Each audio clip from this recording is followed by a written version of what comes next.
site at the top. So I am declaring interest. I wish to be able to speak at times when I can. If you don't want me to vote, I won't vote.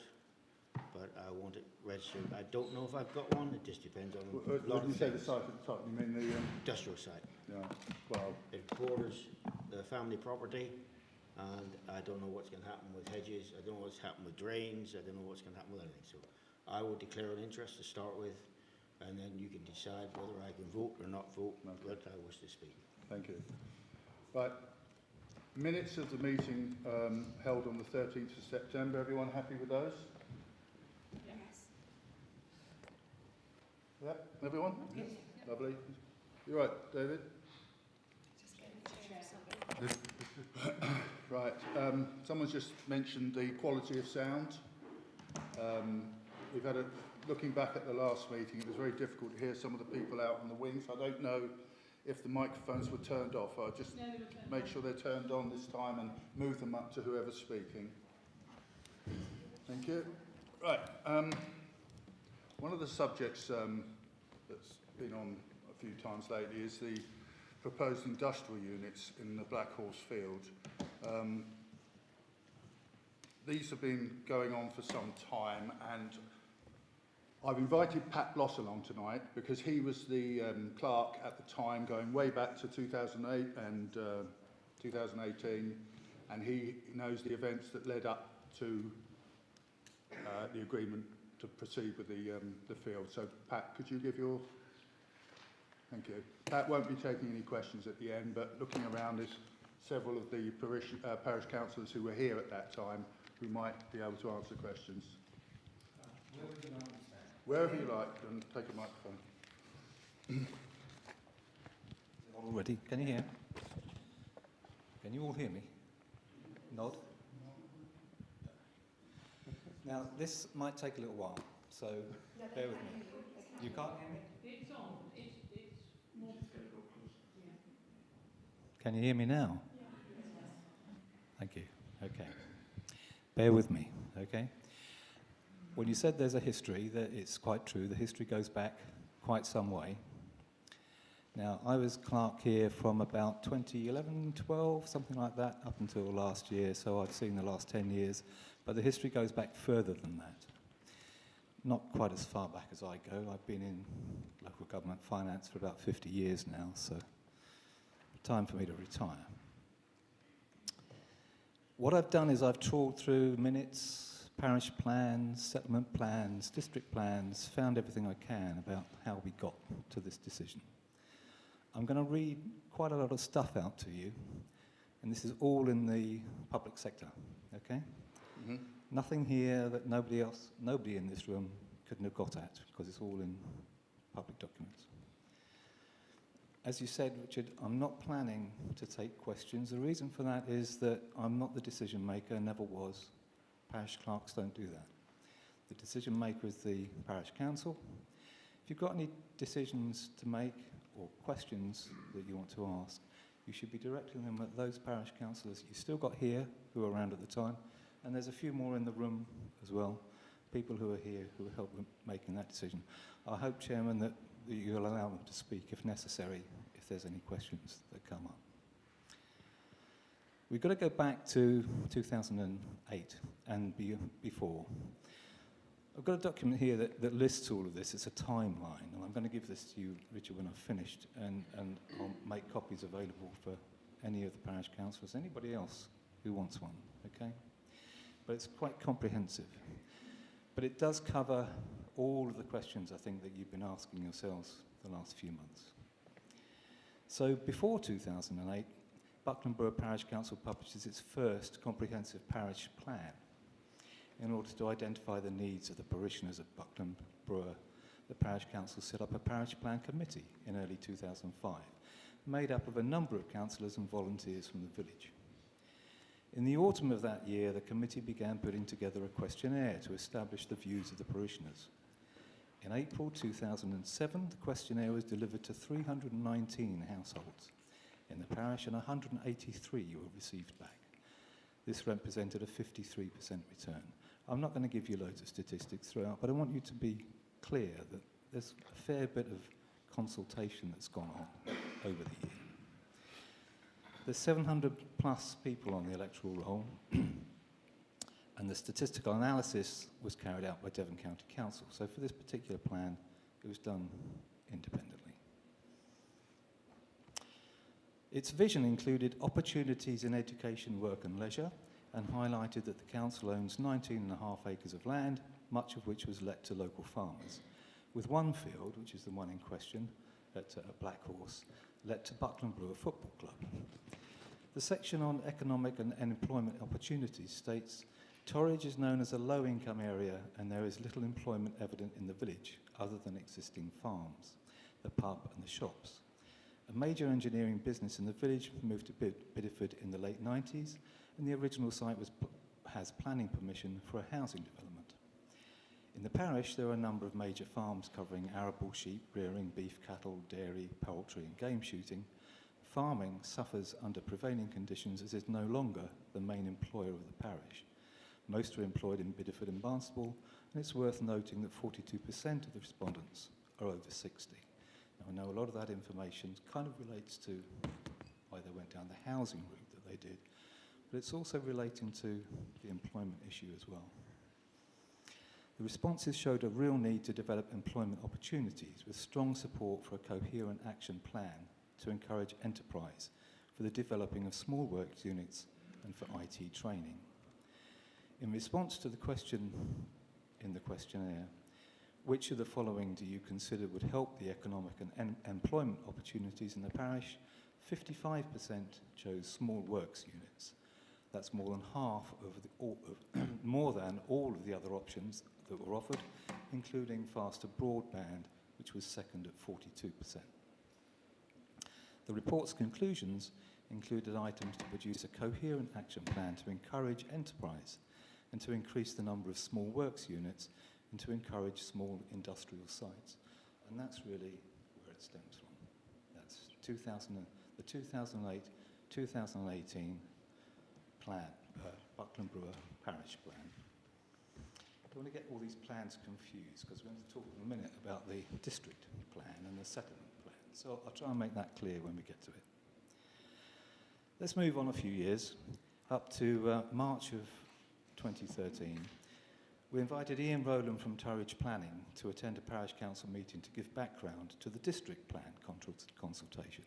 This is the thing that became the 18 to 2031 district plan. It was a joint plan between North Devon and Torridge. It took an awful long time to get all of the consultation and the processes with central government agreed, but it started off in 2013. At that time, we were given a month to fill in their questionnaire. Luckily, they extended that. It was agreed that the council would hold a special meeting to discuss the plan in more detail on the 2nd of April. So we got to the meeting of the 2nd of April. We had 19 members of the public attended that meeting. So rather like today, it was published as a parish council meeting, but with a special emphasis on industrial units. A few more than 19 here today, so it's getting a little bit more interest. There's a much fuller report of this. You'll be able to read that later, but I'll just pull out some highlights of one of the two things that were said at the meeting. David Watson stated that affordable housing was wanted. He was also in favour of small industrial units. Barbara Babb said that the shops needed footfall and she was in favour of small industrial units. Andrew Hewitt had been to see the small industrial units at High Bickington and felt they worked well. He stated that the draft plan discourages large vehicles and high traffic volumes, and this should be considered in terms of any industrial development. David Lloyd said that the parish council owns land that it could provide for rented housing and industrial units without having to make a profit. Shirley Tilley agreed that industrial units were needed. So the vast majority of the parish councillors that were at that meeting were in agreement that industrial units were still needed at that time.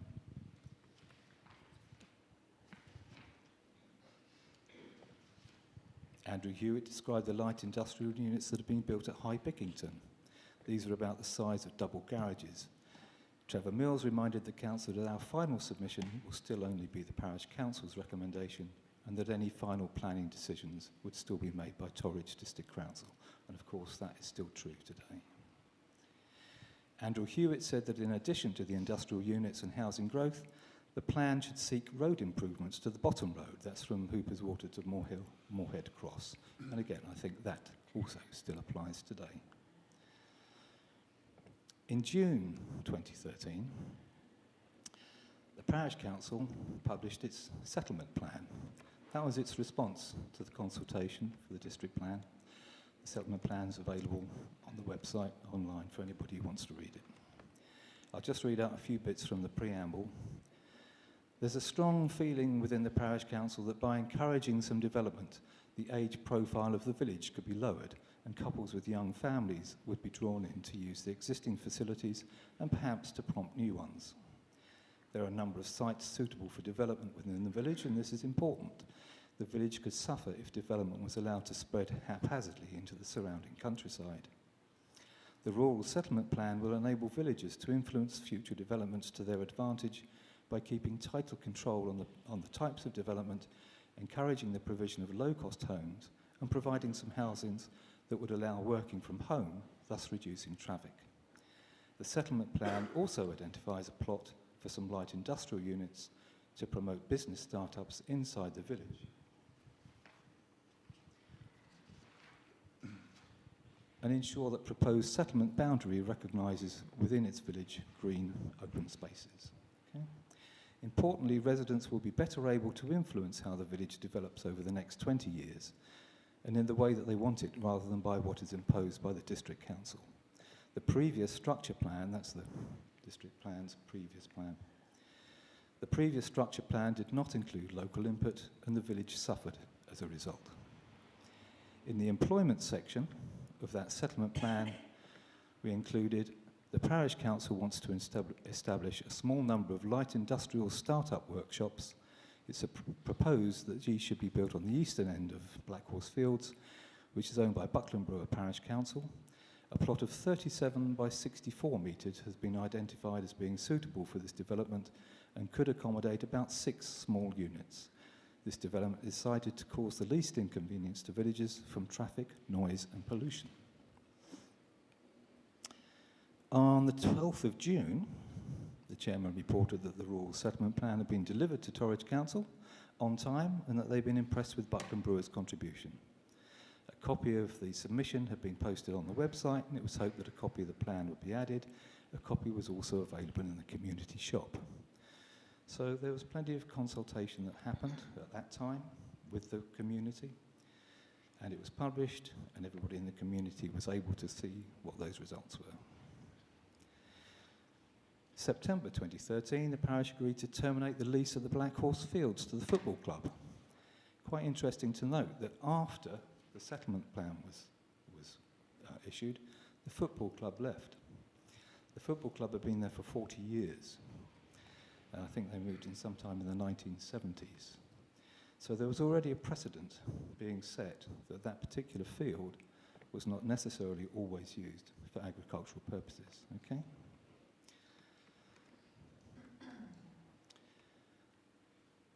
I won't go into all of the consultation and toing and froing that happened between us and Torridge and North Devon and the Secretary of State. Just take it from me that eventually the district plan got approved. The district plan got approved with substantially everything that was in our settlement plan included within the district plan, including the industrial units. In February of 2016, the Parish Council agreed that the parish plan, that earlier parish plan that I talked about, 2008 to 18, was going to soon need to be updated. So this led to the appointment of a parish plan steering group that comprised 1 or 2 councillors, but mainly residents. At about that time, 2016-17, we got the district plan actually being approved, and I'll read out to you the bits that are actually in the district plan that also now relate to the industrial units. Employment in Buckland Brewer is related primarily to service activities. And the policy BBR 01, land adjoining the football pitch. Land to the north of Buckland Brewer, as shown on the map, is allocated for economic development to include a mix of unit sizes focused on meeting local business needs. The site should be developed in accordance with the following site-specific development principles. A focus on economic uses within the B1 use class. I'll talk about classes a little later. A very high standard of unified design and appearance in view of the location of the site in the countryside, and appropriate screening on all boundaries to integrate the development into its countryside setting. During the life of the local plan, there may be a requirement for additional land or premises to accommodate businesses able to provide a service or to employment for local people. A small site is allocated to accommodate this demand to the north of the village, i.e. the plot of Black Hills Fields. The allocated site of about 0.22 hectares can accommodate premises for light industrial or other B1 uses to help provide a range of employment opportunities in Buckland Brewer. Its location will ensure minimal impact on existing residential property and on traffic in the village. The site is in a very prominent position, visible from all directions, and its development needs to reflect this. A very high standard of design of buildings will be required to ensure visual impact is minimised. Boundary planting will need to be substantial to help integrate new development into the countryside. If required, the opportunity could be taken to integrate access arrangements for this site, the football pitch, and the adjoining allotments. Of course, there is no longer a football pitch. Moving on, nothing was done for a couple of years to actually do anything about the industrial sites. There's plenty going on with house building, as you know. It was agreed that the clerk, 2 councillors and the secretary of the parish plan steering group would meet with Chris Fuller, the economic development manager for Torridge, to discuss proposals for industrial units. Chris Fuller attended a parish council meeting. It was agreed that a business plan and feasibility study was required, and that the parish council would investigate a number of management models. It was also agreed that in the first place the parish council would write to the Clinton Estates, as they had originally sold the land for the use of tenant farmers. For those of you who don't know, we've got about 20 acres of land that we bought from the Clinton Estates in 1910. I couldn't tell you how much we paid for it. But thank you, son. Oh, you got a loan for that? Yeah. And it came with a covenant that the land should be used for agricultural purposes or for allotments. We know where the allotments are, that's part of it. And there's various fields dotted around the parish. Some people have got those and they're renting them out for either for silage, for cows, all sorts of things. But the one at Black Horse Fields somehow got used as a football pitch. It was not only just a football pitch, it had its own prefab. A prefab building, I think, came from the Second World War, moved there in the 1970s, to be used as a changing room. And the water supply for those changing rooms is what now supplies the allotments. It's only been in very recent years, since the football club left, that it's gone back to being used for agricultural purposes. But the tenants that are using it are fully aware that there may come a time when we want to chop off a little bit at the end for the industrial units.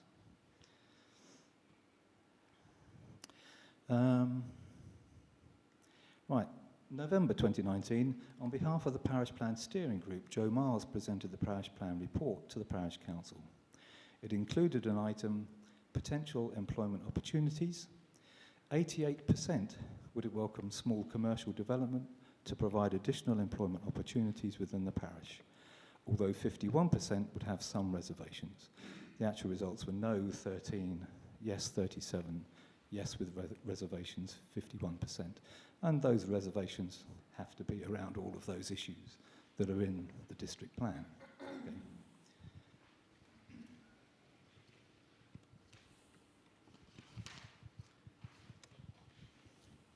In July of 21, Jim Lowe proposed meeting with Chris Fuller again to make some progress on the industrial units project and suggested that members should look at the units that have been built at Yelland Quay. And in August of 21, It was reported that Jim Lowe had spoken to Bob Hicks, Ian Rowland and Dawn Burgess, both of Torridge Planning, and Chris Fuller, the Torridge Economic Development Officer. All were pleased to hear that the Parish Council is considering how to develop a small plot of industrial units. He had also approached James Doble, a commercial developer, who was willing to offer advice to the council for a fee of £300. He too was enthusiastic and believed that the site would sustain between 4 and 6 units. It seemed to be the consensus of those that were approached that it would be necessary to sell the land to the developer rather than to seek a ground rent. Planning permission would be needed, but this should be no stumbling block, as the proposal for such a site is already included in the district plan, including the expected design standards. Andrew Hewitt said that the Parish Council would probably need permission from the Secretary of State to sell the land, and it would be necessary to comply with any covenants included in the original transfer deed, which designated the land for agricultural purposes under the terms of the Allotment Act. It was agreed to invite James Doble to the next meeting, and he came along. Try and paraphrase this for you a little bit. He gave some examples of similar sites of around 6 to 8 units of 600 to 700 square feet per unit, and they had proved to be commercially viable. The fact that the Parish Council already owned the land was an advantage. He said the area of the proposed site could accommodate up to 11 units, but members felt that between 4 and 8 would probably be sufficient. It was agreed that the improvement to the access via Orley Hill should be pursued as part of the development. Alternative ways to finance the project and to work with the developers were explored. For example, the land could be sold to a developer and might generate income of between £50,000 and £75,000 with outline planning permission.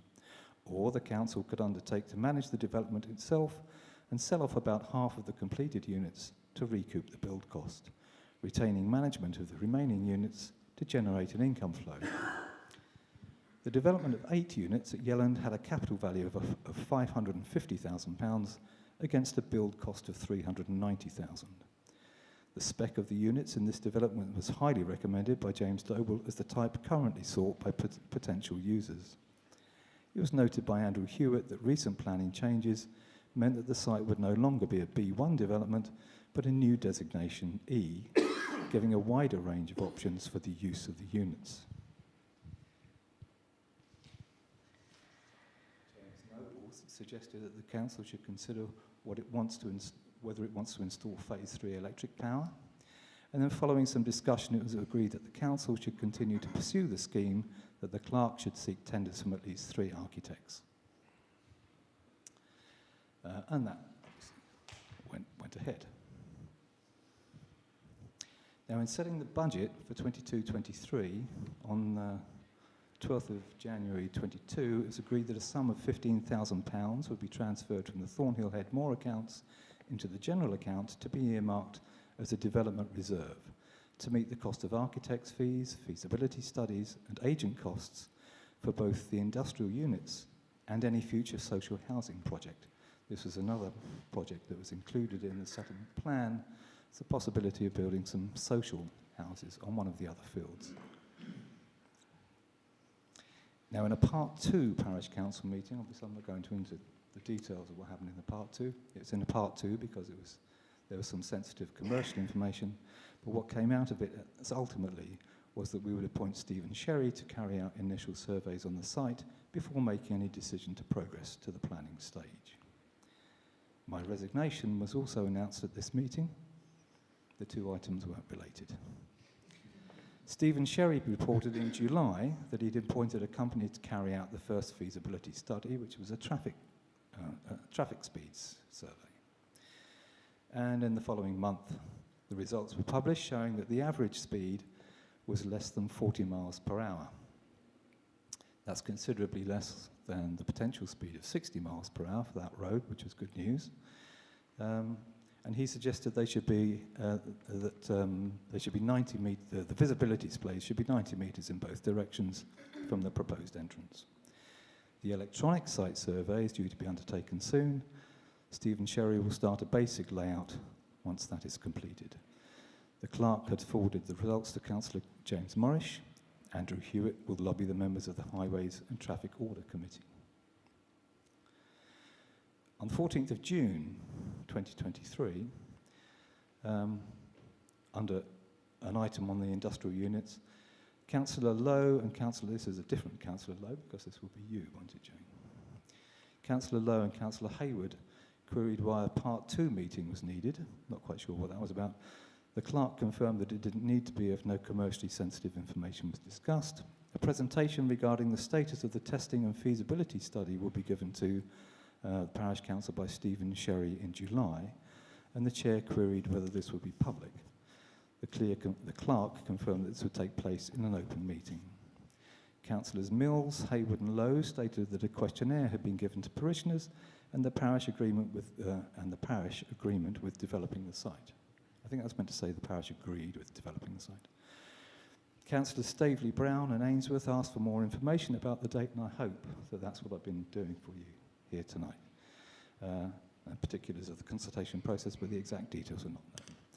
The Chair confirmed that the presentation by Stephen Sherry on the 12th of July would allow the Parish Council to decide the future of the project and whether it should continue to a full planning application.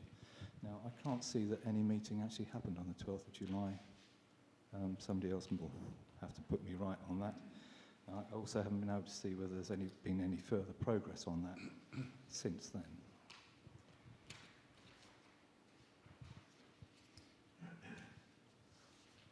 And now we come up to the 28th of September 2023, which I think you'll agree is today.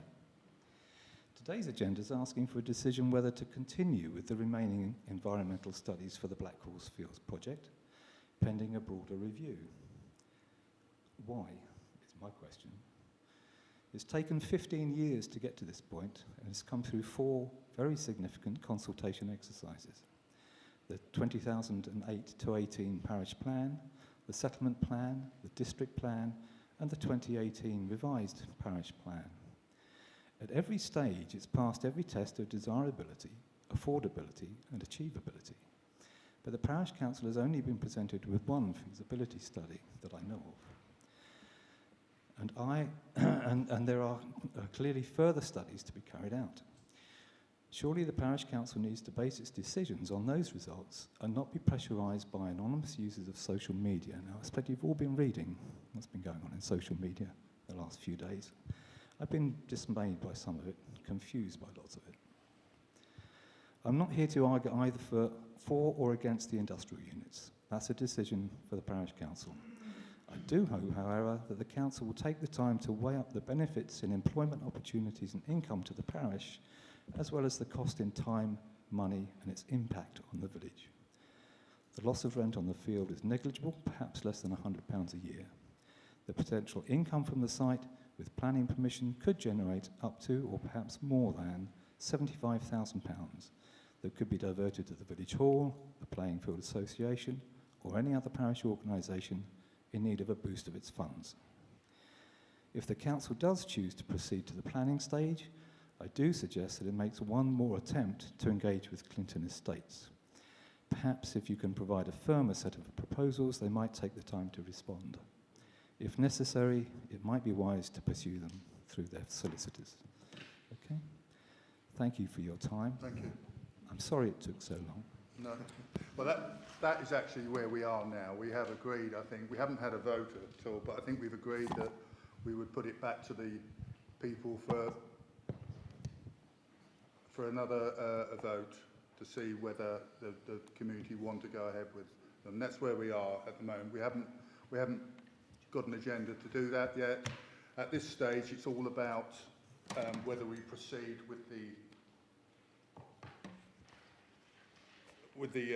environmental studies. That's all. That's what we're here to vote about tonight. We're not here to vote whether we continue with the or we progress with the industrial units to planning permission. It's purely to continue with the environmental studies, and the reason is it's to do with dormice, this particular one, and it's the time to do it. It has to be done now, or it's going to have to wait till next year, and that's what we're going to. So thanks again. What I would do now is move to public participation, because I'm sure there's going to be questions about this, and we have got old councillors here who are here to answer them if you want. Old parish councillors, not old, past. So, the public. Go. As you already know, I was here last month and you know that I'm against selling any parish land. I've done a little bit of research and actually what Patrick's just said has preempted what I was going to say. But I was going to just read to you, just in case you don't know. On your website it says the parish council owns about 20 acres of land, most of which was conveyed to it by Lord Clinton in 1910. The fields are available for agricultural use only on farm business tenancies. It says only for agricultural use. So my question to you is, why are you wanting to sell land that is for agricultural use and you wanting to put industrial units on it? Mr. Trevor or George I or... was going to say, well, how do you get round an agricultural dealer, machinery dealer, agricultural, Microphone. An agricultural tenancy. sorry. Yeah. I was going to say, how do you get round then the position if we get an agricultural dealer, the young boys around here doing that, looking for places, and they can't set up because it's not agricultural. Well, isn't it agricultural? It's not an agricultural tenancy. An agricultural tenancy is there for young people or old people, anyone who wants to farm. No, it's not. Is it not? No. That's approved then. As part of the lead up to this, the clerk did contact Clinton Estates and asked their view, because this dates back to 1910, and they said they weren't interested really, but they did ask that we write in, and there was a letter written, and there was never a response. Is there a covenant on the land? Pardon? Is there a covenant on the land? There was going back to 1910. I'm sure it actually, go on, you answer it, because I'm sure you know more about it than me. The land was originally bought by the parish council because the government changed the law and allowed them to do so on the formation of parish councils. It was originally bought under the Allotments Act. Now, if you want to go back through the legislation, you have to go back to the beginning of that and the following acts, which are about half a dozen, which some changed and some didn't change the standing of the land. Now, as far as I'm aware, there is no specific covenant stopping the sale of the land. I've got a copy of the actual deed of transfer, and I've read it through, and I can't find a covenant within it. There are snags with the land being owned as it is. That's to do with how much it's worth. You may not sell it for less. It's how it's being used. There are quite a number of different hoops, but there's not real any block wall that says you can't go ahead and do it. But as I say, there are quite a number of hoops that have to be jumped through. We didn't get that far because we were still on the exploratory stage up until where we are now. And it's from now on it starts to get a little bit tricky, because you have to do the right letters to the right people, explaining what you're going to do. Valuations have to go in place. There's all sorts of bits and pieces have to be done before you can go further. Thank you. I don't know if you want any more than that. So basically what he's saying, it has been looked into. No one's made a decision without, sorry, without actually checking. As far as greenfields are concerned, we built a number of houses on greenfield sites. Hill Park was a greenfield site. The other sites are all greenfield sites where housing is being built at the moment. So that was prime agricultural land. So, you know, that's a big area that's been covered. And I don't go into reasons about that. When we talked about this right at the beginning, we were very concerned about the village. We lost our shop, because we had a commercial shop then. But the school had a headmaster, and the headmaster was withdrawn by Devon County Council. Then we had they joined up with Parkham, and the school numbers went down. If one of the district councillors was here, he would tell you that in fact the only reason the school was saved in the 1970s was the building had already closed. And therefore, what we've seen over a number of years now, the school numbers starting to grow, and the community being much more active than it was. We needed a new village hall. The old one was well, on its last legs, and we sold that. We had a mass meeting in the village hall, we sold that, and there was an S106 agreement with the council to actually build the village hall we've got now, which is basically a drop-in slot version of Marlow Village Hall, because the money ran out and they didn't have enough money to build the village hall they wanted to do in the first place, which was going to cost about £1 million. Now, as far as the Black Horse Hall is concerned, for 40 years the football club played on there, which was non-agricultural use, and there was a quite large building, which was a 1945-46 prefab. Goodness knows where they got it from, but they re-erected it again.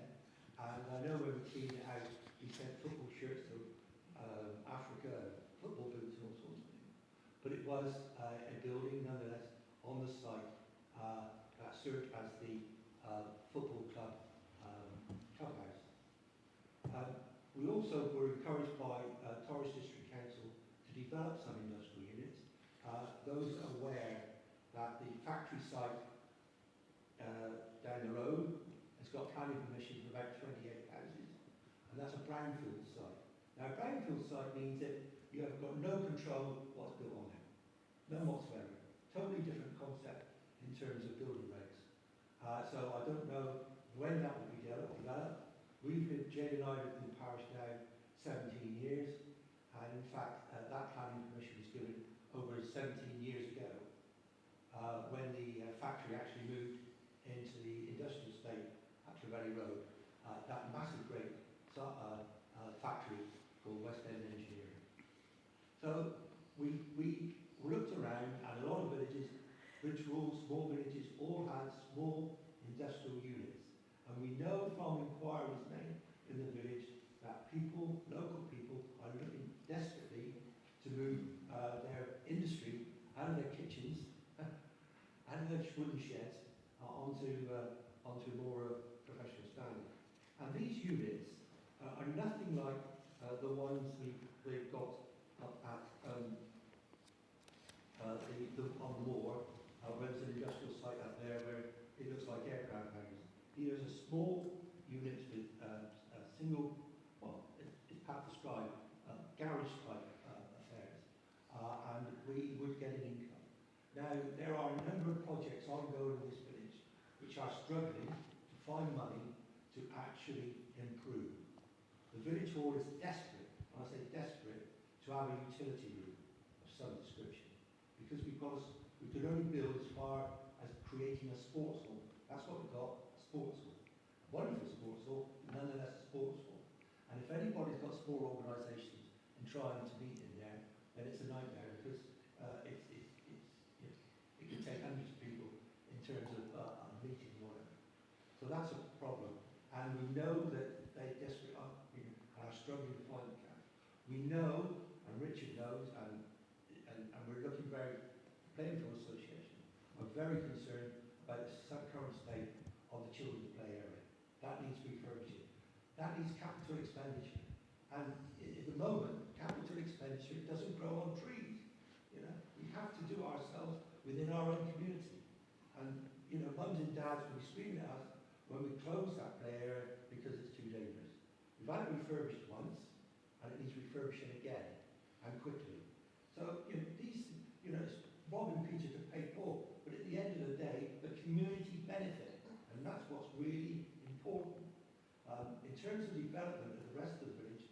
we were very keen in terms of developing social housing. And we earmarked a field where we possibly could have some social housing. There's a debate going on, and I think quite an open debate, whether we actually need social housing or whether we need a Mark II Tucker's Park, where the older generation can have smaller accommodation to live. So that's another debate for another day. Jim, I think that's for the future, that one. We're really interested in Black Horse Field at the moment. Can I just come back? I've taken on board everything he said. He's digressed tremendously. He's talking about greenfield and brownfield sites. What I'm concerned about is the short-termism that you're selling land that belongs to the parish. And over time, if you nibble into that land, you're not going to have any parish land left. So you won't have any income. I know we don't get a lot of income from the land, but it gives a lot of benefit to people who rent that land from the parish for their agricultural, whatever they do.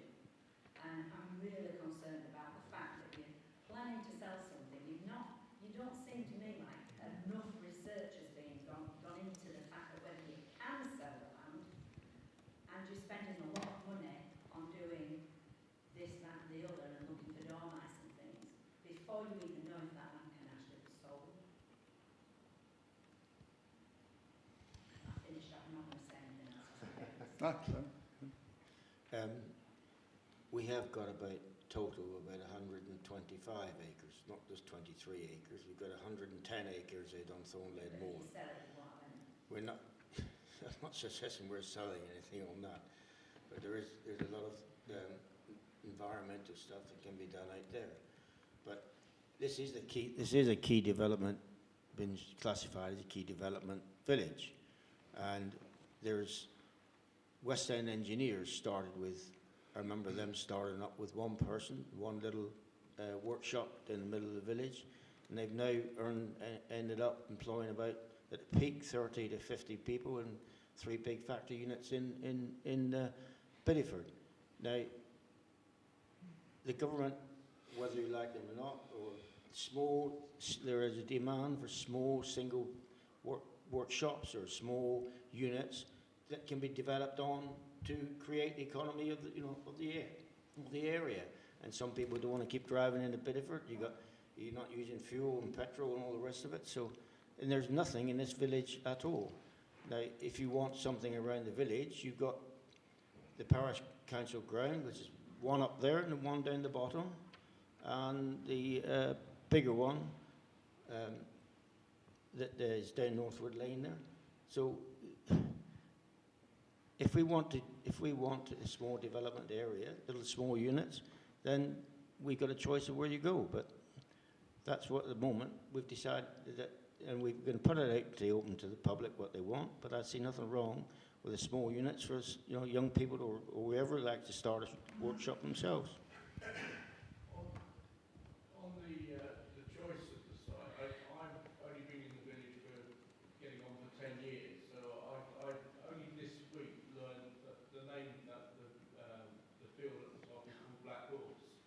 I have got no idea where any of the village, where any of the parish-owned fields are, and more particularly I'm concerned about why that one field was chosen, considering it's one of the main drags into the village, and putting a couple of crinkly sheds on it is not really the best advert for coming into Buckland Brewer. Crinkly sheds will not be allowed to build, I assure you. Crinkly sheds won't be put up on there. But that, the reason for that, one of the reasons for that was because you not got lorries and always heavy stuff going up and down through the village. It goes to the industrial site, which is the top end of the village. And that's where the widest road is, and it comes there. That's one of the main reasons why that site was chosen. But is the easy access to that site. So that's why it was done at the time in 2008. Pete? A couple of things strike me, Mr. Chairman. Firstly, legally, there's been a lot of money spent and a lot of discussions are going on, and yet nobody can confirm that that land is sellable. I.e., if it is for agricultural use and it can't be sold, or if there is a covenant on it and it can't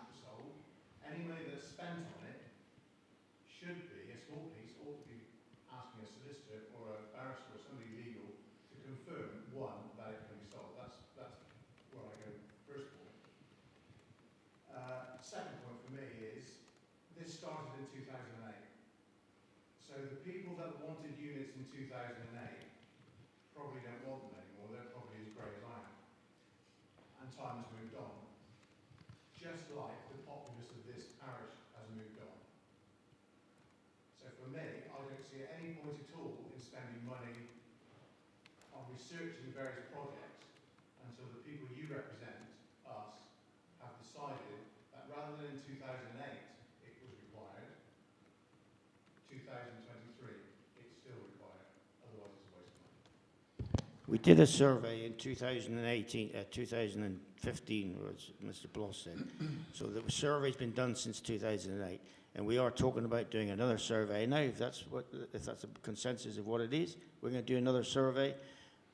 But before you know what you can sell, you've got to put your ducks in order as to what is achievable. And if you present something for an industrial site, you've got to present something to the electorate of where you're talking about, or give them options. So therefore, George, you're agreeing with me that before you can decide on any of those factors, you've got to decide whether it's sellable or not. And nobody here has convinced me that by law it's sellable. At the moment, we have had nothing to say it is not sellable. You've got a greenfield, there's greenfield sites but turned into houses. So there's, plenty of times it's happened. It just depends on what the planners will say. But unless you get your ducks in order to find out what can you present? If the village wants a small industrial site for people who want to work in there, then we've got the parish council got the land, so we can put it open to the electorate of what people want. And that's what we've agreed to do. We're not going to push through and go all the way to planning permission without consulting the electorate. We've already said that, although we haven't had a vote on it, we've all agreed we probably need a referendum. So I get that. How much will it cost to put a solicitor on this to confirm A or B, A, we can sell it, or you can sell it, the parish can sell it, or B, you can't sell it? Because if you spend £5,000 on a solicitor confirming you can't sell it, then you may have saved X tens of thousands of pounds doing all the other surveys that you're doing. Clinton Estates have not yet haven't said that they want any interest in preserving it what it is. So we actually own the freehold, the parish council own the freehold, so it'll be down to the planners to decide whether you can get planning permission first of all before you can sell it.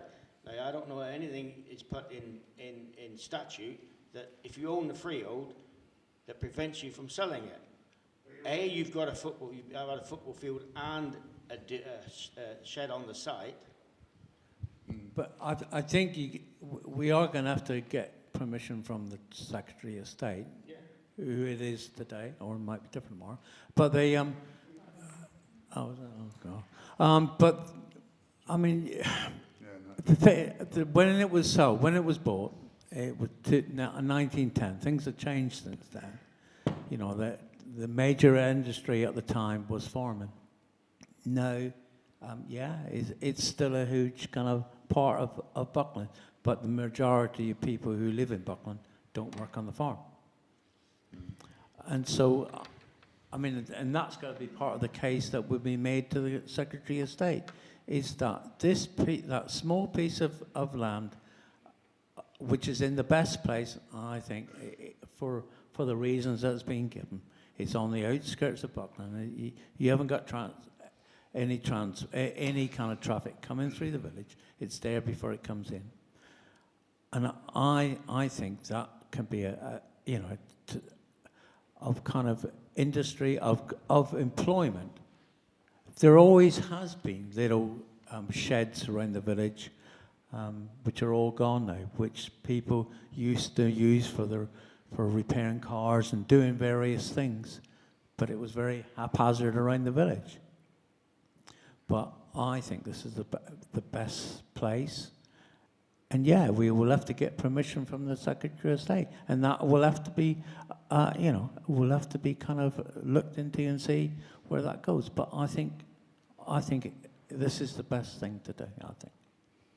When I just after I left school, there was a survey done, and there was 85% of this village earn their livelihood from agriculture. 5 years ago, there's another survey done. I'm not talking about the farms outside. I'm talking about the village. I think there are 3 people who earn their income in this village from agriculture.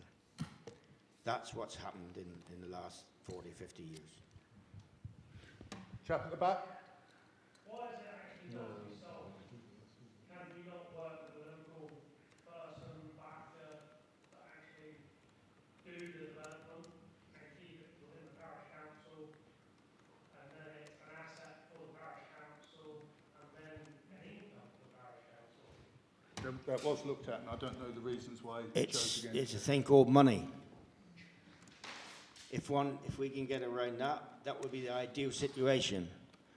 But to do that, there wouldn't be any extra money for any projects that the parish want to do. Whereas this would release cash and money specifically for the parish to enjoy. The parish But- council wouldn't have the money to actually build the project anyway. If someone was willing to financially back it, So I'm- legally, would they look at that as the parish council would do? Well, the parish council have to borrow the money, is what you're talking about, basically. It's a fee. It's an idea that we can follow up anyway. It would be a very nice idea. I bought a lottery ticket for 110 million the other day, but Can I just make one quick one? We talked about agricultural land. When the parish council bought this land, most of the land in Buckland and Brewer was tenanted. We've only got one tenant farm left in Buckland and Brewer now, and that's North Hill. Now, as far as tenant farming is concerned, it's dying. There are virtually no tenant farmers left. And we have struggled, I tell you, to let the land when it becomes vacant. Very difficult. And George and I have talked to this, we are concerned sometimes about who we're letting the land to. I mean, do we let people, we hear this, we watch the television, move to the country, oh, we'll have a paddock in a little land in Oxford. And we're just quite concerned about who you let this land to and what they're going to do with it.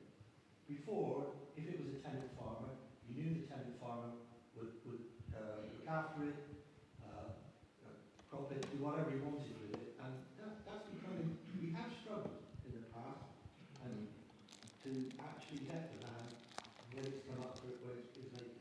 Well, let's not digress. I mean, obviously people are concerned about this. We've said we will probably go to a referendum. We don't know how we're going to go about it. That's something we've got to discuss. And I know the worry that we're spending money on the preliminary works, but no one objected to this when the parish council made a decision 2 years ago. It was in a public domain. They had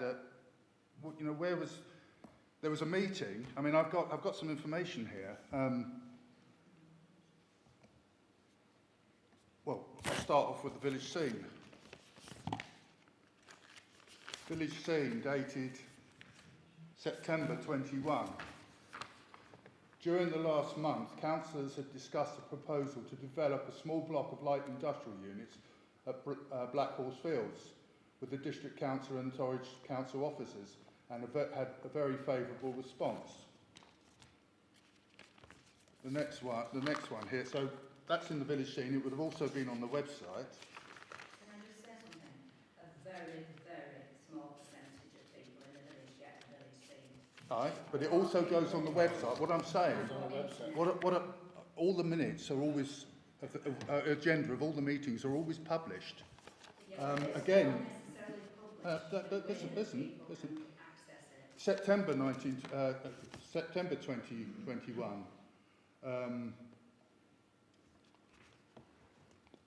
James Doble of JD Commercial about the Parish Council's aspiration to build some industrial units. Unfortunately, James could not make the meeting.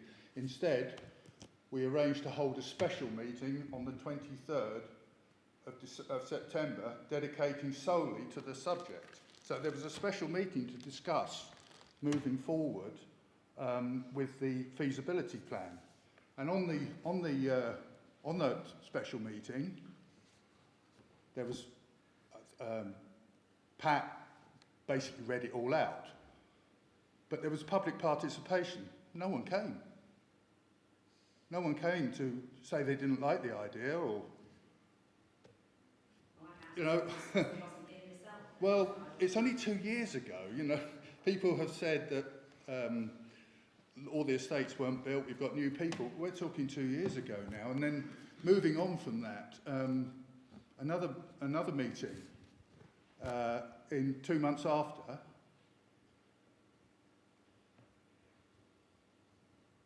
Sorry, you'll have to try. Jim Lowe asked about the progress of the industrial units.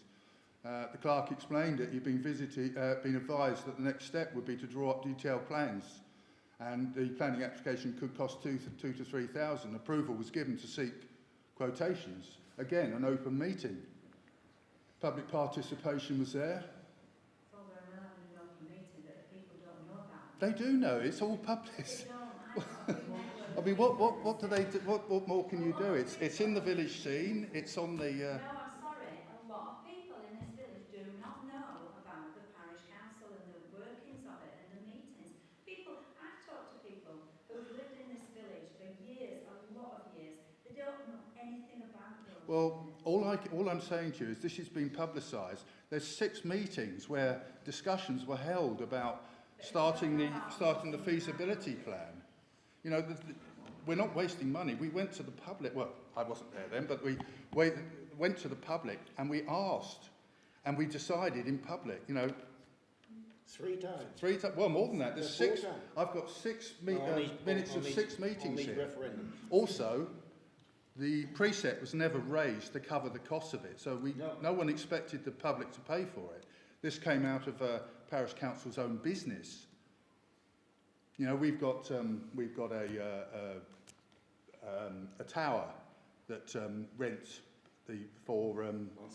Yeah, you know, that's something that was arranged by, agreed, and put forward by previous parish councillors, which has generated money. And you know, as Pat said, £15,000 was moved from a fund to pay for this. We haven't asked, or they haven't asked, the parish to pay for it through the precept. We put Thornley Moor in a countryside stewardship scheme, which is raising money from it. In the end, it belongs to the parishioners. So we've transferred money from that. So the precept, our precept, has been kept very low throughout all the years. I mean, these meetings go right through. I mean, the last one I've gone with is February 22, where another update, again, an open meeting. 2 members of the public came to that one. Whether they made comments or not, it's not in the meeting, so I doubt, maybe they came for something else. But there's been opportunities to talk about. Excuse me, I've lived in the parish for 3 decades. I very rarely get a leaflet to tell me who is up for being voted.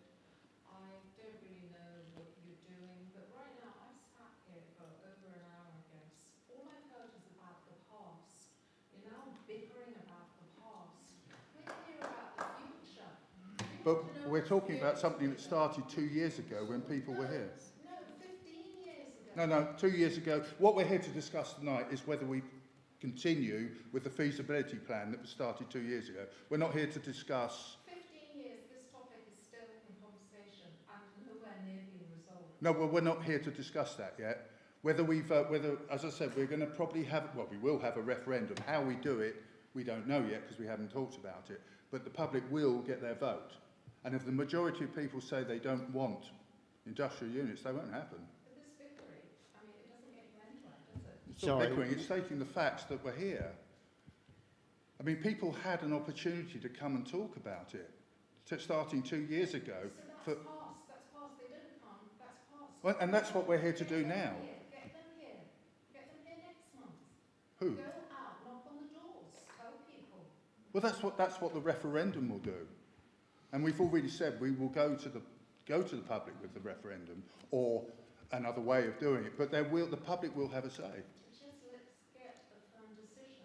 Well, it has to go on to a future agenda. Tonight's agenda is purely to vote whether we carry on with this feasibility plan and get this survey completed. That's all we're here to vote tonight. Will the referendum, if that's what it's going to decide, will that come after the results of the environmental study? My view now is that we will probably have this on the agenda. I mean, we'll have to discuss it, but it'll probably go onto the agenda for the next meeting, of which case we'll decide how we're going to go about, whether it be a referendum, whether we'll have leaflets out with a form that can be returned. But we have said that everyone will have a vote in the parish. No one needs fear that this is going to be pushed on without any consultation. We've already agreed that. Will it be useful if we hear the results of the environmental study? I think that takes, I'm not sure, Joe, I think you can help me on that. Doesn't that take a few months? It depends how you choose to do it. And No, I'm talking about the environmental study about the dormice. oh, the How dormice long one. does that take? No, I don't think it takes that long. That would start now. Yeah, if the vote's positive, it will start now. That the environmental thing starts in the autumn. They can't, because dormice will be hibernating, so they can't tell what's happening. They can see this time of the year and make up their mind. And then, that would be my opinion.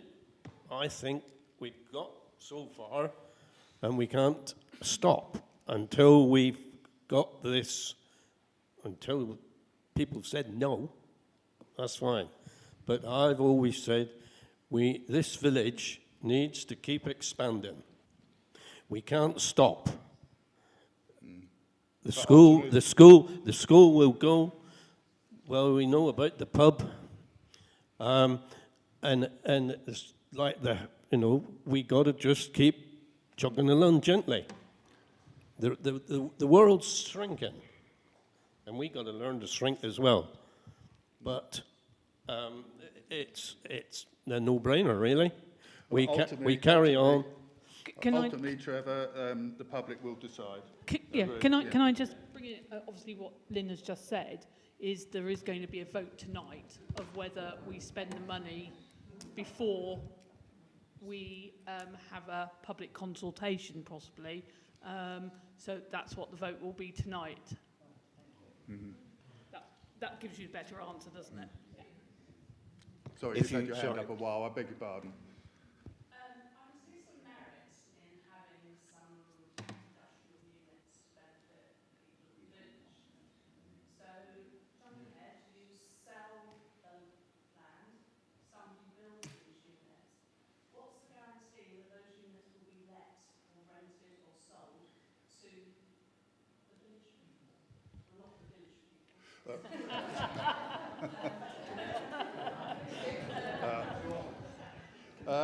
This came up at the last meeting, actually.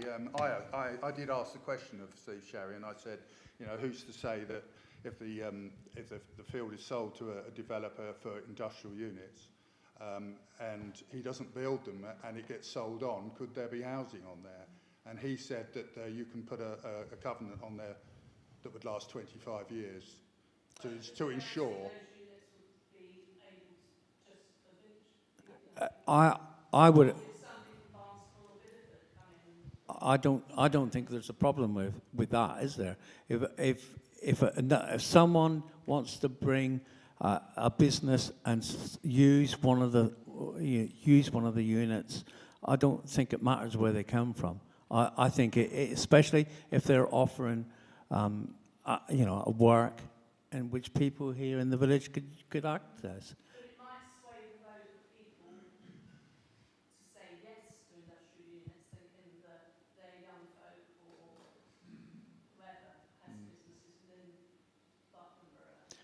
Well, it would be open to everybody, isn't it? It's like social housing, isn't it? You don't just make it available for the people in the village because everybody's gone.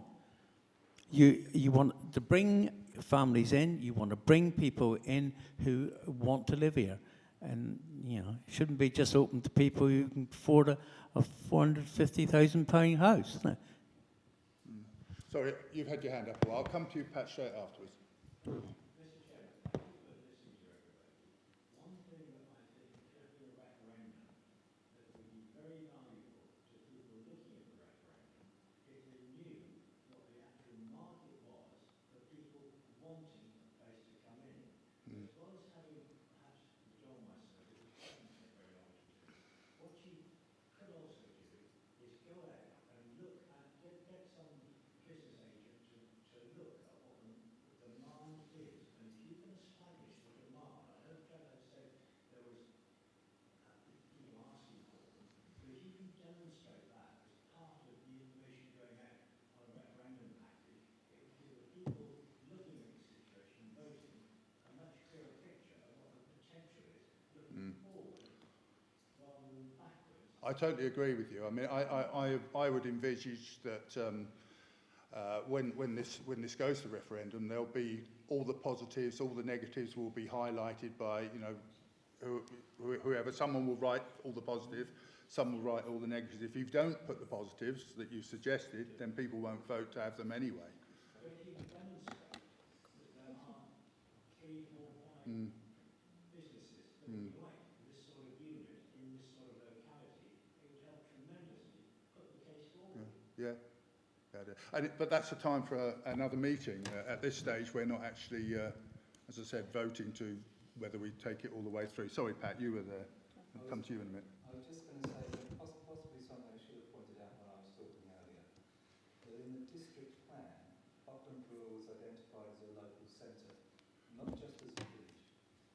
That meant that the expectation of Buckland Brewer was that it was going to supply the housing needs and the employment needs not only of Buckland Brewer, but all those other surrounding villages who were too small to contribute the amount that was necessary to meet the requirements of the district plan.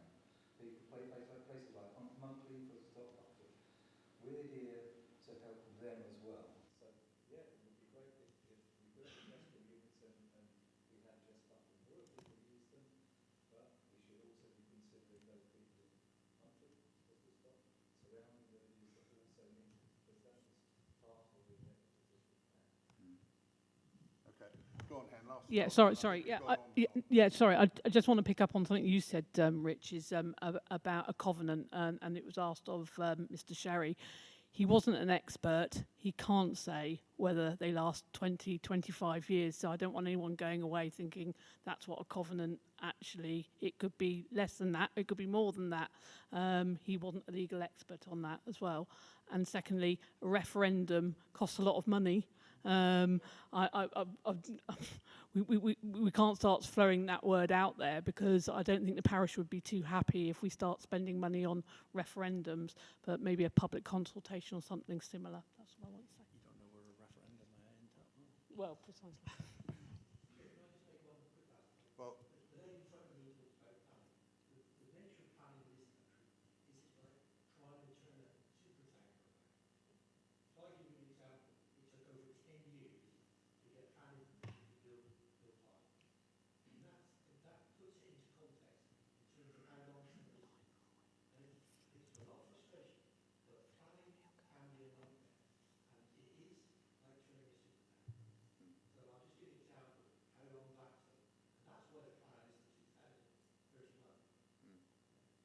as I said, we're here to vote on something that was started 2 years ago now, tonight. So I think we need to move on. Public participation has gone on for a while. As I just reiterate, we're not making a decision now about whether we're having industrial units or not. That will come in the future. Did you want to say something, Jo? Well, just that I think we've kind of skimmed over, and there is actually a covenant on that land.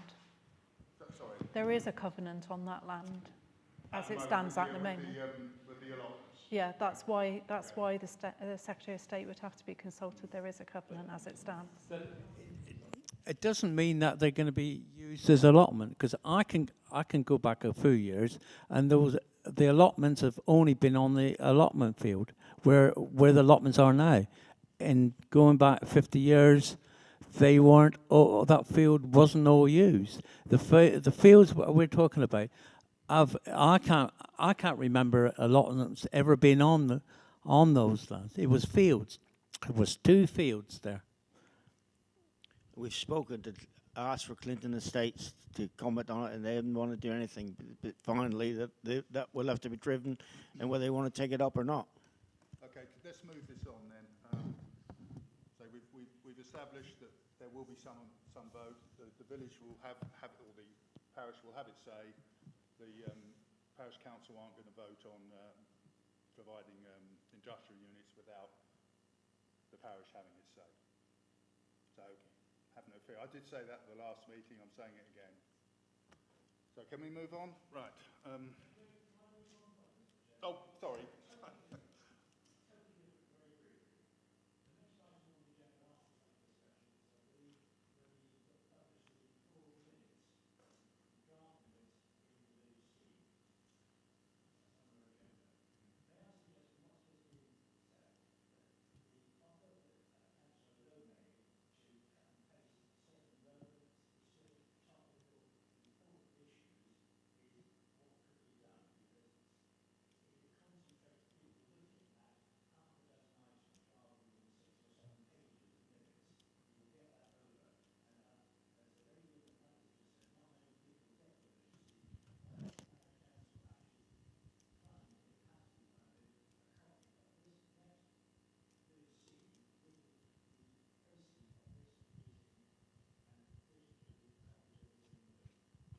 I agree, whatever is put into the village scene should be available elsewhere.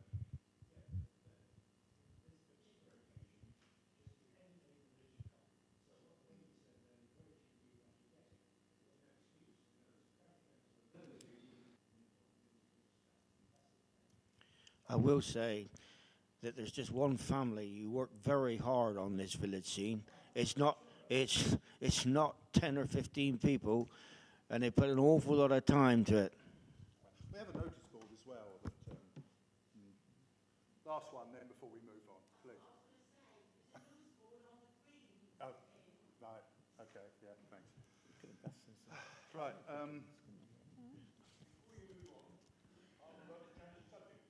Oh, of course. Yeah, we're still on public participation. Sorry. The mowing in the sports field is dreadful.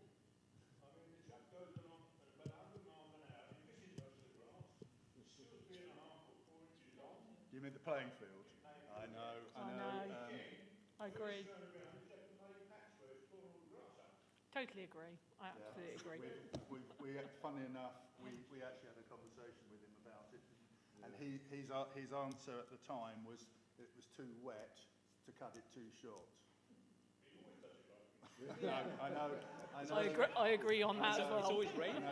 It may be that we have to look at something else. That's the playing field. That is actually the Playing Field Association and not the Parish Council. but you're right. We've said that.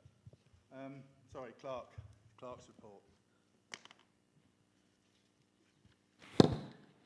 Right, well, just picking up from that topic, a couple of people have mentioned the footpath going round from the just below the pub round to the village hall, and how overgrown it is actually on the edges of that footpath, and you know the houses, the back of the houses on Orley Close, and I'm not entirely sure who's responsible for that. So it's probably something to go on to an agenda. But I thought while we're looking at it, that definitely needs tackling. Getting rid of nettles and weeds and what have you. The one from the road that goes round to the I think Fox County Council. It goes from near the pub. Yeah. No, from the pub, just down beyond the pub, goes up to the Amesi field, along the back of the Amesi field to the village hall. I think it's the county council. It's county council. No one's benefit, I assure you, because all the villages in the village are all cut by people who live next to the villages. And you know, the county council ain't got the money. They're not going to cut grasses. Yeah. You've got to do it yourself. And the Right, council, can we write to them and see if they can do something about it? Yeah. Quickly, the parish council. We own the land now, handed over to us. What is the hilly Yeah, but it's the pathway outside of that field. Footpath, not the field. It's the footpath. So Yeah, but the hedge is growing over the footpath. That's what Joe's saying. so anyway, so I'll get on to Devon and see whether there's any acknowledgement that they will help. Otherwise, we'll need to bring it back and work out what to do. Right. I have chased Cellnex for a payment. It was a pro rata payment because the council agreed that the technology could be upgraded on the mast. So still waiting to hear about when that's going to be paid, but the pro rata amount should be in the region of £1,200 to £1,300. So I'm still chasing. Should we just pause for a minute? No, carry on. You sure?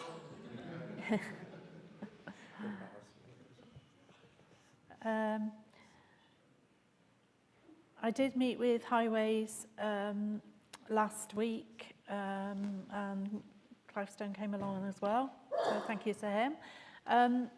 It was very useful. I think what it highlighted is that they have got very, very distinct responsibilities within Devon County Council, and it is quite disjointed. So quite a lot of concerns were raised, but there was very much of, oh, well, that's not my department, that's such and such a department. So it's a bit of a, you know, a scattergun approach at the moment. I'm not sure how joined up all the communications are, but it was really useful to at least find out who does what and how all that kind of fits together. But actually getting any traction on things is quite tricky, and you can understand why now.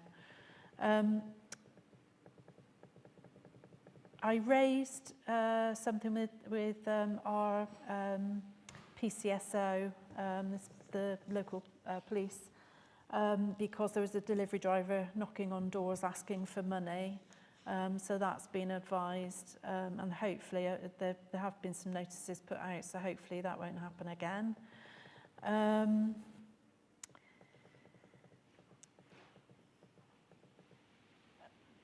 The fireworks event, this is going to be Saturday the 4th of November, I should say. I'll put something on the next agenda unless you know, you're just happy to go with the amenity field now. Basically, I've looked at all the risk assessments. I reviewed everything from last year and looked at it now that we've got additional building at the bottom of the field that we didn't have last year. And because of the size of the field itself, it is absolutely fine. We are still within all of the health and safety guidelines to hold that event there. And the advantage it does give is that we've got all the hall amenities with toilets, etc. We don't incur any extra costs, and we can just repeat what happened last year. So, you know, if we're happy to repeat that, then fine. If anybody would like to have a conversation about another location, then we'll need to put it on a future agenda. It needs to go on the agenda so that we can actually vote, can't we? But, Anyone, everyone okay with that? I mean, we agreed that we were going to support it, didn't we? Yes, absolutely. Yeah. We already agreed that. Yeah. Okay. Right. There was an agreement a little while ago. I can't remember which meeting it was now, but probably 2 or 3 meetings ago, about applying for a trading account, a Tamar trading account to purchase supplies. Now, I started completing the application form, but what was very apparent was that I was applying for credit on behalf of the council. And so I contacted Tamar Trading, and they confirmed that yes, although it's care of me, I would be the applicant. So they would undertake credit searches on me, and I would also be signing an undertaking to guarantee any outstanding balances. So I stopped at that point, and essentially I'm really not comfortable with applying for credit personally. I think if the council does want to have a trading account, that's fine, but please can one of the councillors pick that up if they want to do that. Yeah, I understand that. Well, you want to say something? Yeah, I did bring up the finance director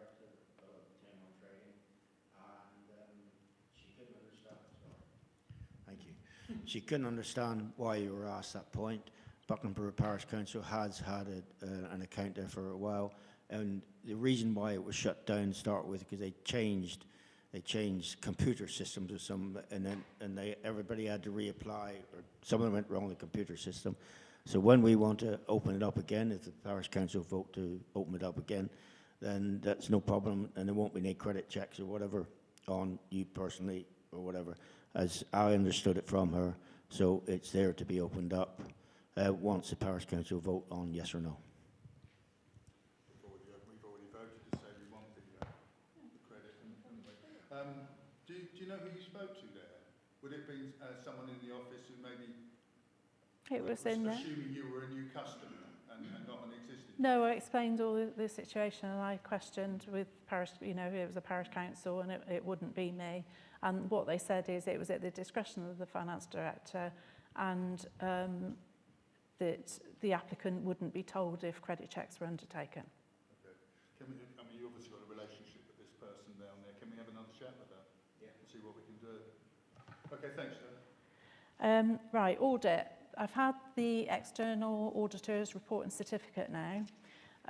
So that is all complete. I will need to post something on the notice board and the website tomorrow, because it's got to be there for the 30th, or it's got to be there on the 30th. So there haven't been any findings. There was one issue that they came back to me about, because I had repeated an error from the previous year where I'd included some internal transfers in one of the figures. So I just had to send the form back with the transfers excluded, and I ticked a yes box rather than a no box, when really a not applicable box would have been more helpful. And I took a punt and I picked the wrong one. So it's absolutely fine. It's all signed off and we've got a clean bill of health. Right, the budget, 2023-24 budget, we've got to collate that imminently. So this is just a sort of a heads up to everybody, because we have to go through all of that, because precept will need to be submitted end of December, middle of January. So we need to think now about big ticket items in particular that need to go into the budget, and any other kind of expenditure that we need to put in for next year. So obviously it will be on a future agenda, but it's just forewarning everyone it's imminent. And that's it. Thank you. Right, 87, decision whether to continue with the remaining environmental studies. Apparently it's only one study. At the time we thought it was two, but it's only one, and it's the dormice. It's a cost of £300 plus VAT. So I think we've discussed it enough. We might as well just go straight to a vote. Can I just check that there's sorry, the guy comes and does it. He comes now in the autumn, and then he comes in the February, March of the spring. So it's not just one. It is, as I understood it from Mr. Sherry, I may be wrong, but it's still, the cost is what you said there. Have you got the email that he sent us? Would it be worth just reading that out to everyone, although we've all read it? £300 plus that. Yeah.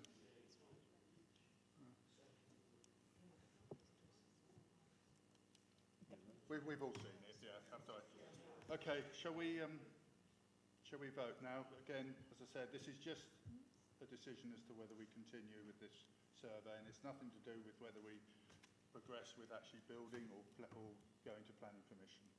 So, everyone... If I may, Chair, I mean, it is about, do we continue to spend money on this project before we put it to the people? That's right, that's right. It's not just this one item, because so far, I mean, I don't know if people are aware that £2,500 has already been spent on this. To get to the next stage is another £1,000. So we're looking at £3,500 before we can then start saying we need to move on to the next stage, which is going to take us up to the sort of £10,000 mark. Well, I would say... I'm one of the ones who's against spending any further money on this, because I think we need to stop, not spend any more, and just see where we are. Can we sell the land or not? Is it feasible to build units on there? Does anybody want them? There's a lot of questions to be asked, and I think we should stop spending now. Okay, thank you. I agree. Okay, well, as I said, as we said earlier, this started two years ago. It's not something that started years ago. Just the feasibility plan. So, as you said, we've already spent money on it, but that was agreed 2 years ago. But we're a new council. Yeah. A lot of us are new on this council. We've been elected by these people, and I you know. Well, I agree with you, totally, and that's why Like we're this lady said, we're not and that's why looking we're at the having a past. vote. Sorry, you're not the only one being elected by these people. No, We've all I know, been elected by I these know, people. George. Thank you. No, hang on a minute. Okay, enough. I'm talking about myself. Right, let's just go on with the vote then. So, a show of hands for those in favour of continuing with this last environmental study. 1, 2, 5. Just for the record, those against. Okay? You can record that, Joe.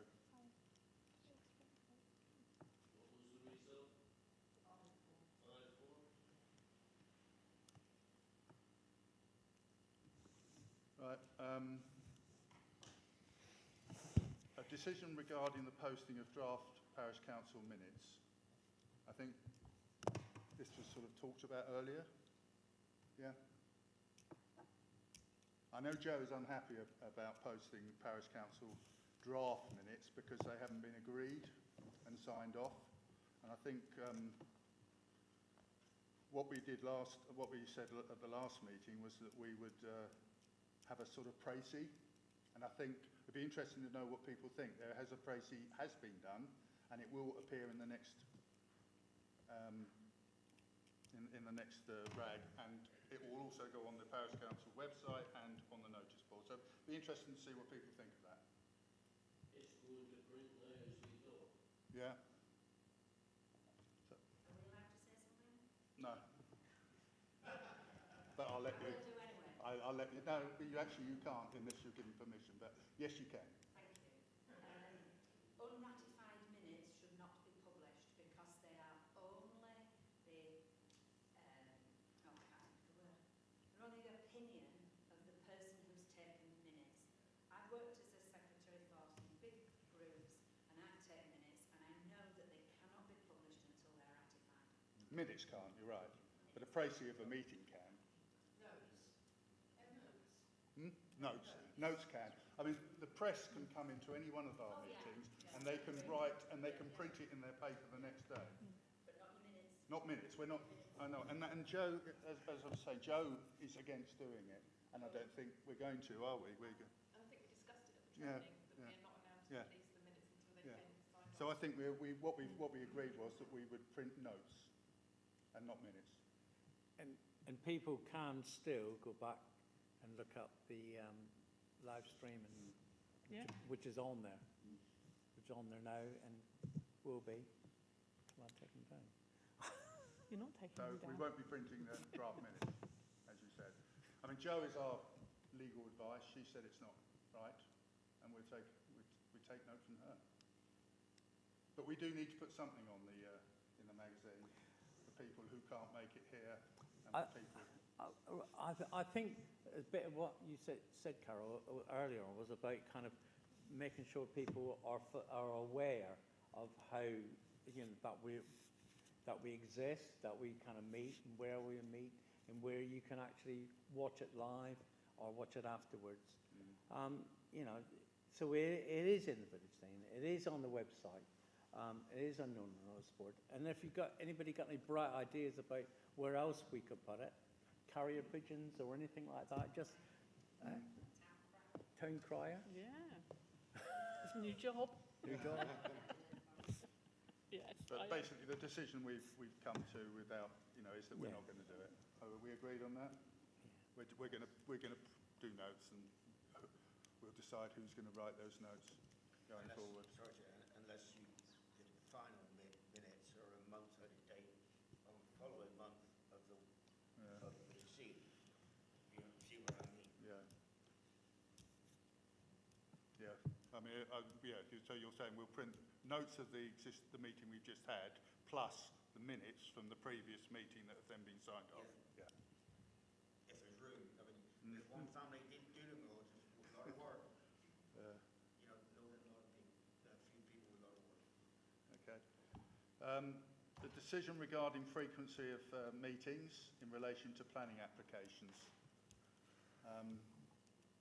We have only a certain amount of time that we can comment on planning applications, and sometimes there isn't time in between monthly meetings, and it may be that we have to have an additional meeting, and that's really, do we want to do that? Well, we've always used the last Thursday in the month as a standby.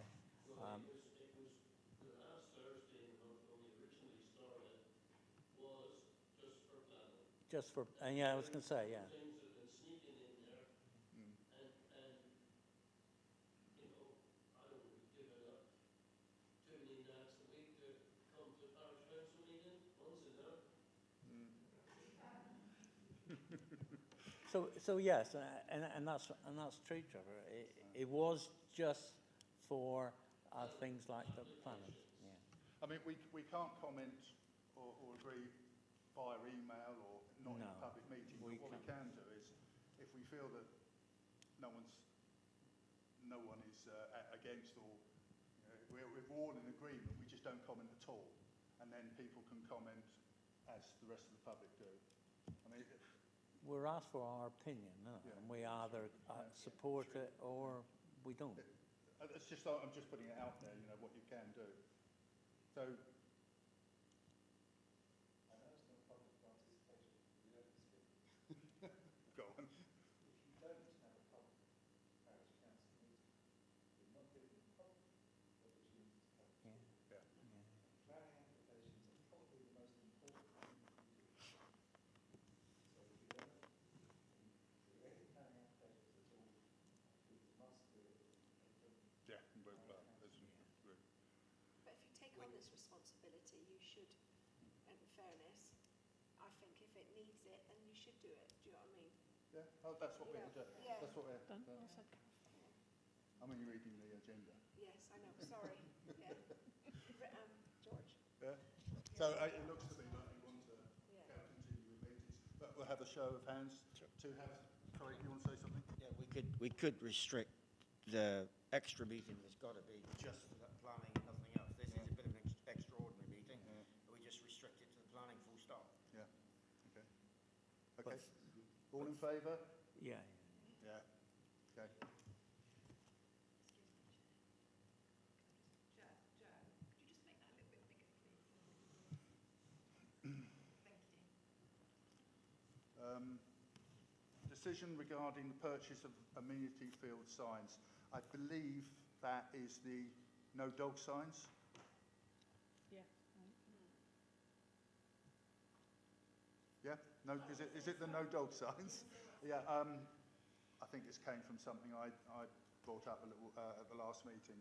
I was in the amenity field and there was a chap walking a dog round the field, and I just asked him not to, and he said I didn't realise, and when I looked at the gate, there was no sign, and smashed to pieces. So Isn't there is a sign on the big on the gate? main gate where you drive in, Yeah. but up by the exercise, Yeah. there's nothing No, there. it's broken. It's isn't it? broken. Yeah, I did see Yeah. that. So Joe suggested buying 2 signs. But I don't know who's going to police that. That's the thing. Do you know what I mean? You Well, could you can, put hundreds of signs there, couldn't you? And We then, could, but there isn't do you know one. what I mean? There isn't a sign, and No. so you can't blame people for walking in if they approach it from that end. You can't Yeah. please. So do we agree that signs should be purchased? Yes, yes, yes.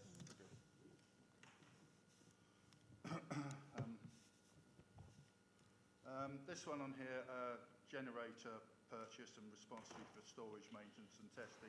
Not really, I don't think. Joe, we asked Joe to purchase a generator with the grant that and poor old Joe knows nothing about generators, doesn't know what she's looking at, and she wants some help. So, Sorry, No. what's the generator for? What size?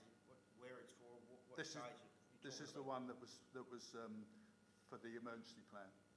You know, we had a grant of X amount of pounds to purchase a generator that would be used as part of the emergency plan. Well, it just depends on. Sorry. You want to expand? You want to expand on it? I don't think we've decided. We haven't. We're still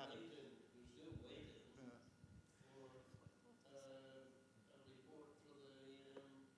From here. Yeah. We've done it. Yeah. Where's the report? I thought we did that. I thought we were just going to get. I thought it was We just. said that we would purchase a generator. We had the money. We would purchase one with the amount of money that we had. That's what we agreed at that meeting. Have we not got £2,500 for this generator? Under, yeah. And Just we've under. got to give it back. Precisely. So I can't see why we're not using it for a generator that can be used for other things within the parish as well.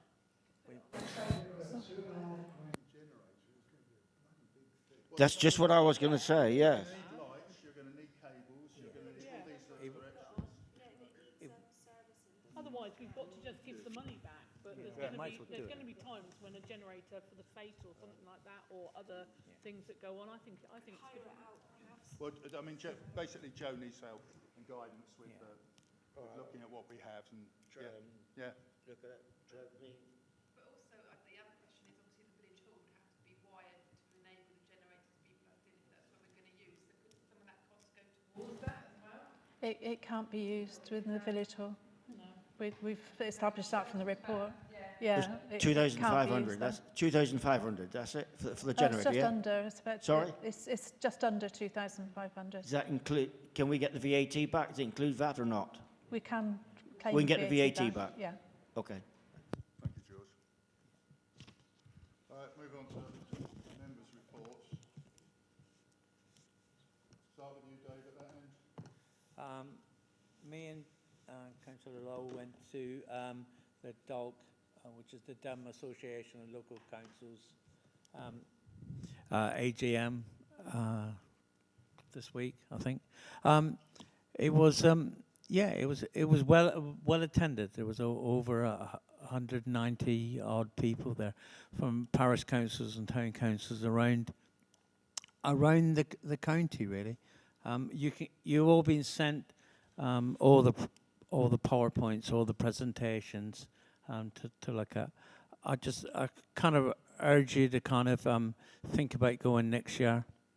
It is quite interesting. You do get to meet other people, and that's part of kind of being a parish councillor, isn't it? Is to exchange views, exchange things with other parish councils. Devon was well represented. Devon County Council was represented, and the district councils was there as well.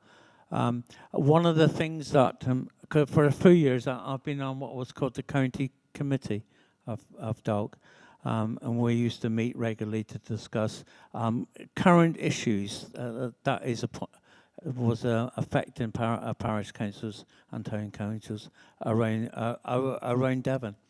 I think it sounds like they're going to change how they do that to make it so anyone can go to meetings, or they can have various events around the county, and anybody, not just myself or people who were on this one committee, can come and exchange views and meet other people, and I think that could be quite good. Apart from that, Nort. Yeah, the only thing I've got to come back on is obviously the last meeting I talked about starting a surgery for people. So I put out a little bit of on the dreaded Facebook, see what we could get back and see if people were in favour of it. And it was a really good response. So a lot of people felt that they would use a surgery and come and speak to one or two of us on our own, rather than having to sit in a meeting where they felt it was quite intimidating. So I've spoken to Dave. We probably will start and do a sort of trial one on a Wednesday morning when you do your coffee morning. Yeah, we have a coffee morning here on a Wednesday from 10 to 12. And yeah, we'll be here. We're assigned. We will. I was sort of looking at doing it possibly starting maybe the 18th of October, because the week before I'm very, very busy. Hopefully other councillors, we could do it at different times when people are coming home from work. Maybe if the church room or somewhere like that we could possibly use. Sadly, we can't use the pub. Yeah, that's my bit. We all agreed that was a good idea. Yeah. You've got it on a Wednesday. Some of us are working, still working full time. No, sorry, George. No, I meant we'll start that one Wednesday, and then we can move it around. It's a movable thing. And if you come past George on your tractor, you can kind of come in for a cup of tea. I'm willing to do that as well, but I can do evenings or the after. No, make a cup of tea. But yes, no, to do that, join that too. I've got nothing else to say, that's it. George, you got anything? No.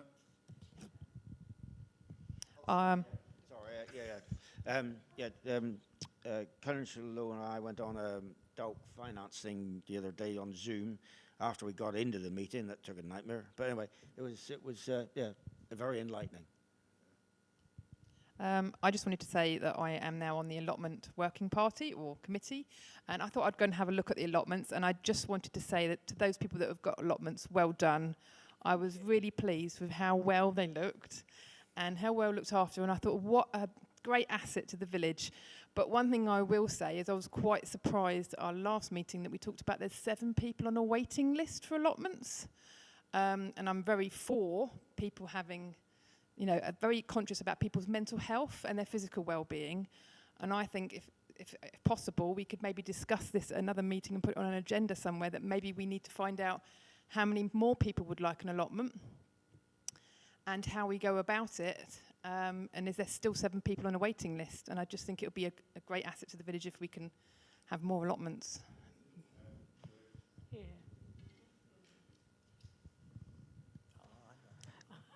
Yeah, thanks, Sally. Thanks, Richard. Yes, just to reaffirm, David and I went to AGM and conference of DALC yesterday. It was a long day. There was a lot discussed. I think many concerns around finance for Devon County Council. The question was asked was the county going bankrupt. John Hart and the Chief Executive, Donna, can't remember her second name, reaffirmed that the county is not going broke for very specific reasons. We lost the opportunity to hear about devolution, which was a great shame. Much happening around the county, at county and at district county level. So again, yes, I'd encourage my colleagues to attend conference. I didn't know what to expect. It was a lot of hard work, actually. It was an exhausting day. Secondly, in terms of training, I have just, as Councillor Hayward said, just undertaken a finance course, 2 hours on Tuesday morning. And thanks, Joe. I was going to say, yes, we need to put agreeing the budget on the next agenda. That was shouting itself loud and clear. Other concerns, again, I would urge every single councillor sitting along this row, if they have not done a finance course, that they must, because it is the responsibility of each and every one of us, and it is frightening. Lastly, Monday night between 6 and 8:30, I'm undertaking a course, How to Be a Good Employer. These courses, I hope, for all of us will continue. And last but not least, I did mention when we last met that the email contact details excuse me, were missing on the website. Now, these have been reinstated, but I know Councillor Hooper and I, and possibly one or two others, said, look, our phone numbers should be there. We should be available all the time, not at surgeries. That's what we undertook to do when we took our, not vows, but when we undertook to be public servants. We should be available. So please, could those phone numbers be published? Thank you very much indeed. Yes, indeed. Thank you.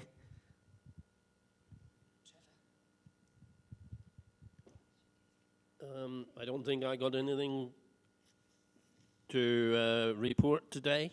Thank you.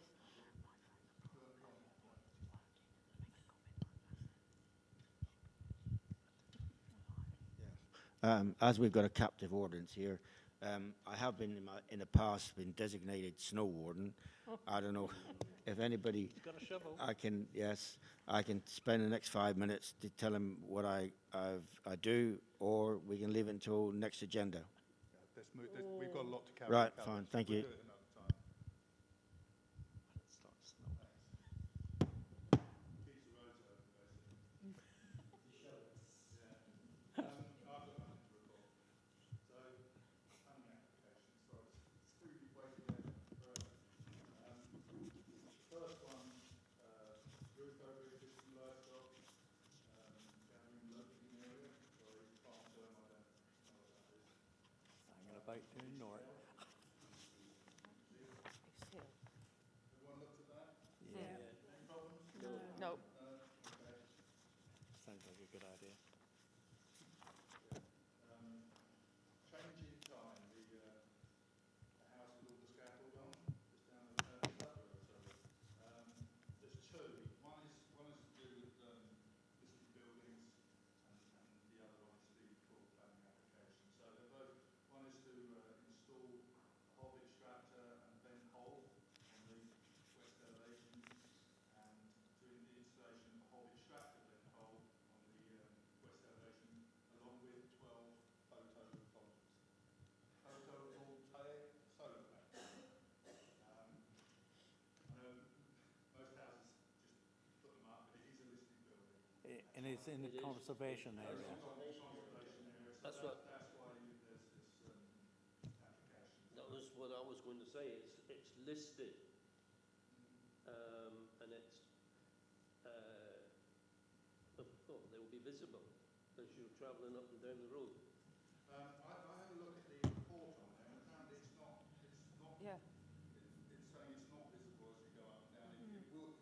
They're on the rear elevation. It would only be visible in a very small place. Barton Road. Yeah.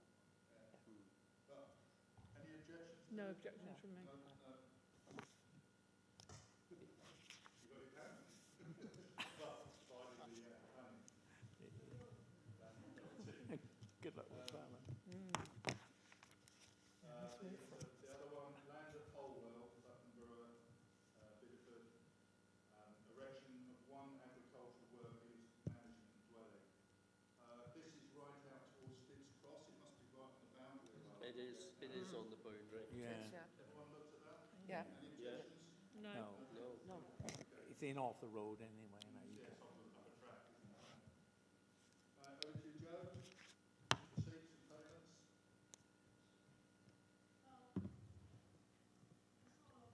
Because all of the figures are exactly the same as the 13th of September, so I won't regurgitate those. In fact, I didn't even change the date on it.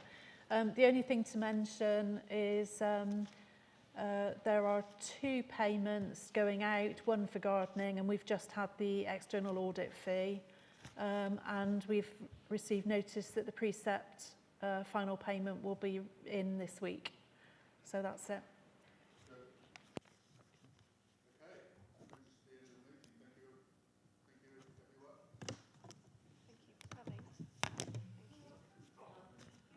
Yeah, thank you for coming.